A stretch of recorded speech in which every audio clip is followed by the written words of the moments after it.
बार मुंह खाने के बाद आप लोग बार बार 1991 वर्शिप एक्ट की बात कर रहे थे।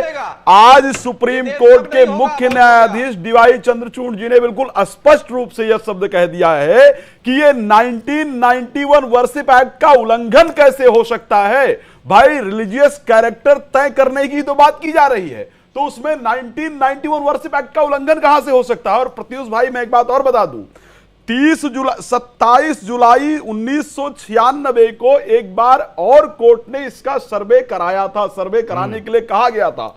और आप लोगों को बताना चाहता हूं कि उस सर्वे में सारे जो साक्ष्य और सारे जो प्रमाण मिले थे वो पूरी तरह से मंदिर के बताए गए। बताया गया कि वहां पर परिक्रमा मार्ग तक मौजूद है, परिक्रमा मार्ग तक वहां पर मौजूद है।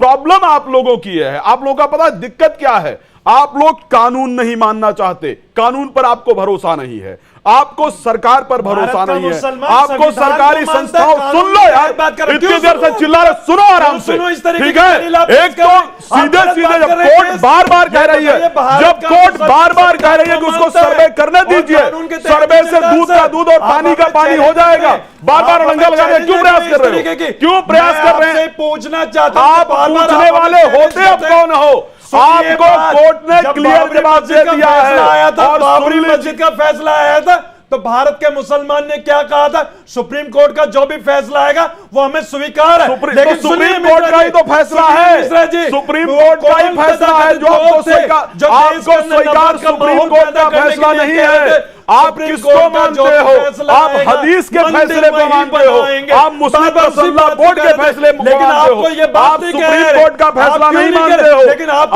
ये कहते हैं कि संविधान के बारे में कि भारत का मुसलमान संविधान को नहीं मानता। भारत का मुसलमान संविधान नहीं मानता है, भारत का, सुन लीजिए। और अगर भारत दलील क्यों सुनो इस तरीके की, आप दलील मेरी नहीं सुनिए, आप दलील मेरी नहीं सुनिए, आप दलील कोर्ट की सुनिए, आप दलील कोर्ट की सुनिए, आप दलील सरकार की सुनिए, आप दलील संविधान की सुनिए।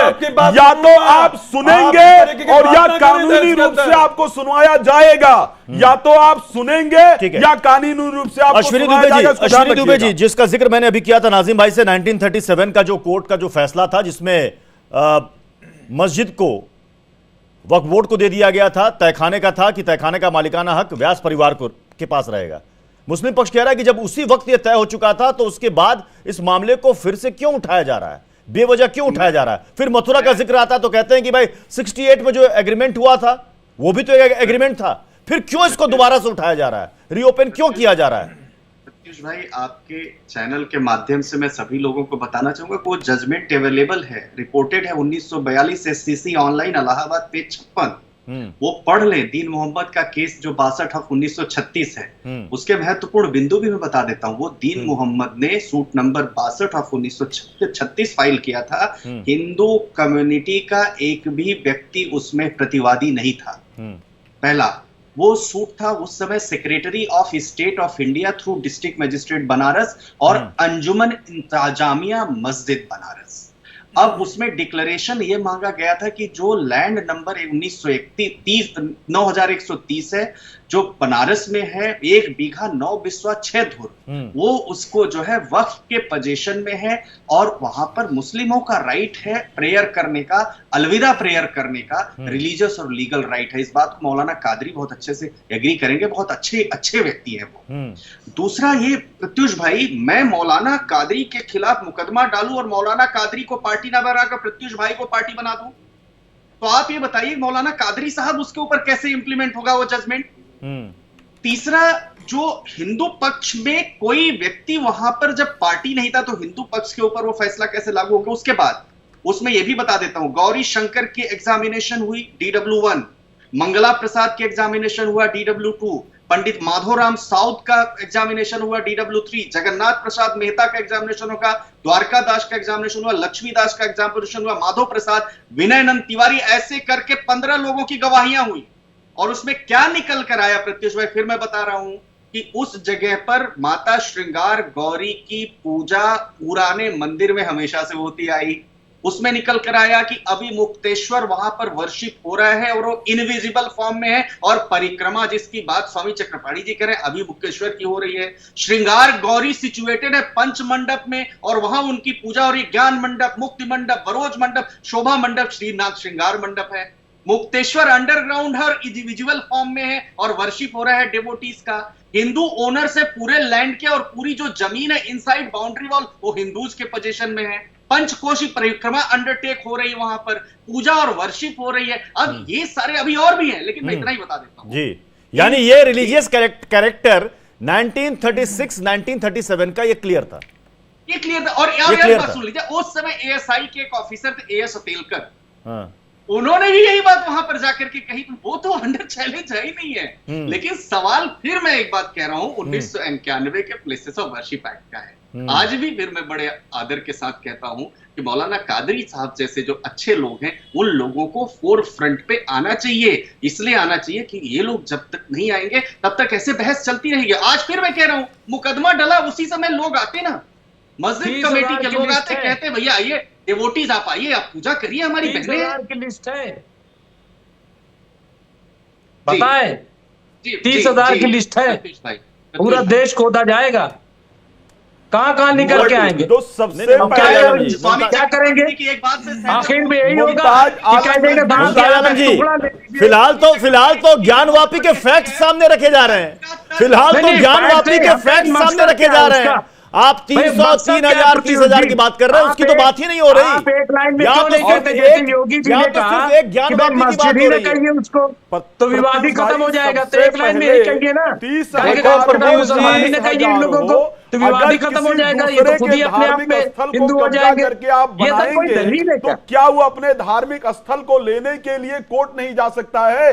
क्या अब हिंदुओं को इतना भी अधिकार नहीं बचा है भारतवर्ष के अंदर कि वो अपने परमात्मा के लिए, अपने धार्मिक स्थल को लेने के लिए कोर्ट तक चले जाएं? आप कीजिए, आपको सारे अब अधिकार मिल गए। हमको अगर सारे अधिकार होते, सुनिए, हम सिर्फ भारत के संविधान और भारत की न्याय प्रक्रिया पर भरोसा करते हैं और उसी के अनुसार चलते हैं। नहीं तो इस भारत वर्ष के अंदर हिंदू बहुसंख्यक होने के बाद भी और एक अंधा आदमी वहां जाकर ये क्लियर कर सकता है कि ये मंदिर था और मंदिर है, उसके बाद भी आप वहां नमाज पढ़ रहे हैं।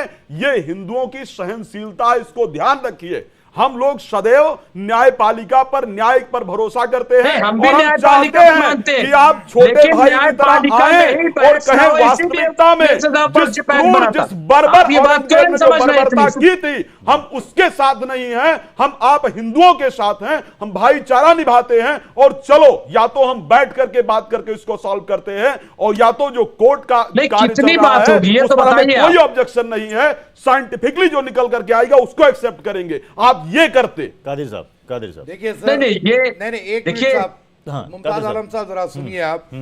ये हमारे महाराज जी यहाँ बाजू बैठे हैं और उधर चक्रपाणी साहब है, सब लोग बैठे हुए हैं और मैं बड़ी जिम्मेदारी के साथ ये बात कह रहा हूँ सर कि अब तो सुप्रीम कोर्ट का ऑर्डर आ गया कि सर्वे करना है, तो सर्वे तो होगा, सर्वे तो रुकेगा नहीं। अब इसके बाद सुप्रीम कोर्ट 1991 वर्शिप एक्ट को भी सुनेगा। तो मैं जब से आज से 1 साल पहले जब ये ज्ञानव्यापी का मामला उठा तो उस वक्त भी मैंने ये कहा था कि हर दो पक्ष में शरारती लोग हैं, नहीं है, नहीं इनकार नहीं कर सकते आप, और देश के माहौल को, वातावरण को खराब करने की बारहा कोशिश भी की जा रही है। तो इसके अंदर हम एक समाधान कर सकते हैं कि जैसे कि हिंदू पक्ष के धर्मगुरु है, मुस्लिम पक्ष के धर्मगुरु है, बैठे बात करें और इसका हल निकाले। इसमें कोई दो राय नहीं है, हल निकल सकता है। ये बात याद रखिए कि हिंदू है, मुसलमान है, इस देश में रहते हैं, तो हम मरे तक आपको देखेंगे, लेकिन आप गए तक हम देखेंगे। समाधान तो तब निकलेगा जब एक पक्ष अपना दावा छोड़ेगा। हाँ, साहब सुनिए, बिना दावा छोड़े तो समाधान निकलेगा नहीं। अब बात घूम फिर करके यही आ जाती है कि वो दावा छोड़ेगा कौन। दावा छोड़ने की बात नहीं है, दावा छोड़ेगा कौन? दावा उसको छोड़ना पड़ेगा जिसकी दलीलें झूठ की बुनियाद पर होंगी। यस, दावा वो छोड़ेगा। कादरी साहब यही तो मेन पॉइंट है, यही तो मेन बात है। कादरी साहब की बात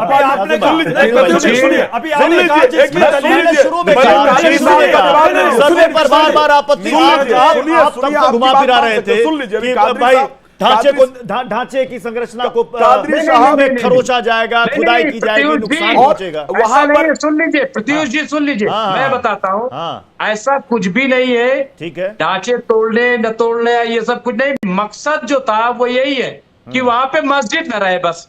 असल मकसद ये अभी तक आप क्यों डर रहे हैं? आप डर क्यों रहे हैं भाई? कादरी साहब ने बहुत अच्छी बात कही है। कादरी साहब ने ये डर आशंका पहले से ये सारी चीजें की जा रही। कादरी साहब ने बहुत अच्छी बात कही कि दोनों पक्ष के लोग बैठे, हमारे पुराण में लिखा है, हमारी चीजों में लिखा है, हम आपको दिखाएं, आपके चीजों में लिखा है, आप उसको दिखाएं। हम दोनों के बीच में अगर बात बनती है ठीक है, नहीं बनती है हम दोनों कोर्ट जाएं और कोर्ट जो निर्णय दे उसको हम दोनों स्वीकार करें। कोर्ट जो फैसला करेगा हो चुकी है, ऐसा नहीं कि बातें नहीं हो चुकी। कोर्ट के फैसले को तो मानना पड़ेगा, लेकिन कोर्ट से पहले सुप्रीम कोर्ट बाबरी मस्जिद ने भी तो यही कहा कि आप बाहर बैठ करके बात करें। कि अभी प्रॉब्लम यह है कि अभी मुमताज अली साहब जैसे लोग आपके खिलाफ फतवा जारी करा देंगे कि आप बात कैसे कर रहे हैं, हमारी मंदिर चली जाएगी। अगर आप इस प्रकार की बात करेंगे कि नहीं हम बैठ जाएंगे, जो सच होगा उसका समर्थन करेंगे, तो बहुत सारे लोग आपको अच्छी बात हुई। आज के बहस में बैठने की प्लेसेस ऑफ वर्शिप एक्ट को बहुत अच्छी तरीके से अश्विनी जी ने समझाया। हमने थोड़ा सा पुराने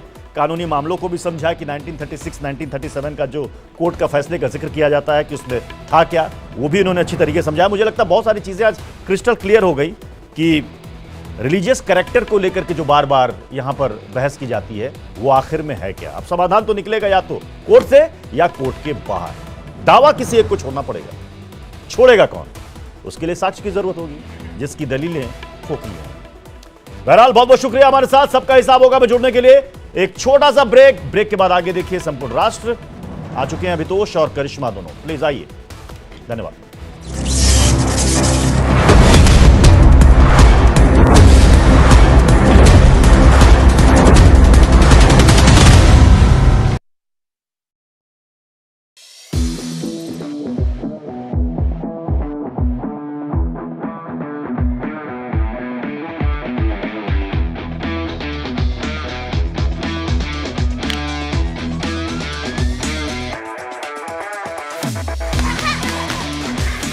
मैं चाहना कि खिडारी ਜਿਹੜੇ ਨੇ ਜਦੋਂ ਖੇਡ ਰਹੇ ਹੋਣ ਉਹਨਾਂ ਨੂੰ ਕੋਈ ਘਰ ਦੀ ਚਿੰਤਾ ਨਾ ਹੋਵੇ, ਉਹਨਾਂ ਨੂੰ